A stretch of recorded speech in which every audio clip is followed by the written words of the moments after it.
Sheikh Hasina operation পেহেচানের আওতায় গ্রেফতার হবেন এবং বাংলাদেশে পুশিন হবেন। সাবেক lieutenant colonel Mohammad Mostafizur Rahman Facebook পোস্টে এমনটি লিখেছেন। মূলত ভারতের এপিবি আনন্দের একটি সংবাদ শিরোনাম সামাজিক যোগাযোগ মাধ্যমে শেয়ার দিয়ে হাস্যরসাত্মক মন্তব্য করেছেন সাবেক এই সেনা কর্মকর্তা। শনিবার রাতে নিজের ভেরিফাইড ফেসবুক আইডিতে দেওয়া এক পোস্টে তিনি এই হাস্যরসাত্মক মন্তব্য করেন।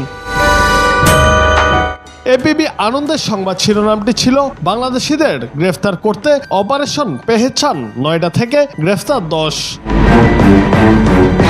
ভারতের এপিবি আনন্দের প্রতিবেদনে উল্লেখ করা হয়েছে, অবৈধ অভিবাসীদের চিহ্নিত করতে এবং গ্রেফতার করতে অপারেশন পেহেচান পরিচালিত হচ্ছে। এই অভিযানের অংশ হিসেবে নয়ডা থেকে 10 জন বাংলাদেশিকে গ্রেফতার করা হয়েছে। সেই ঘটনাকে কেন্দ্র করে শেখ হাসিনাকে জড়িয়ে তিনি এই হাস্যরসাত্মক মন্তব্য করেছেন।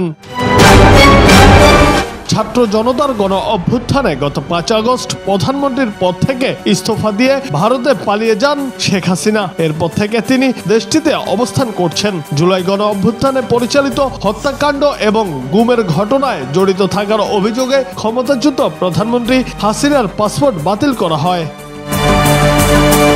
পাসপোর্ট বাতিলের বিষয়ে কিছুদিন আগে সাংবাদিকদের এক প্রশ্নের জবাবে প্রধান উপদেষ্টার উপপ্রেস সচিব মোহাম্মদ আবুল কালাম আজাদ মজুমদার জানিয়েছেন, ভারত সরকার এই বিষয়ে জানে এবং সেজন্য ট্রাভেল ডকুমেন্ট ইস্যু করা হয়েছে। জুনায়েদ আহমেদ, বাংলা টিভি।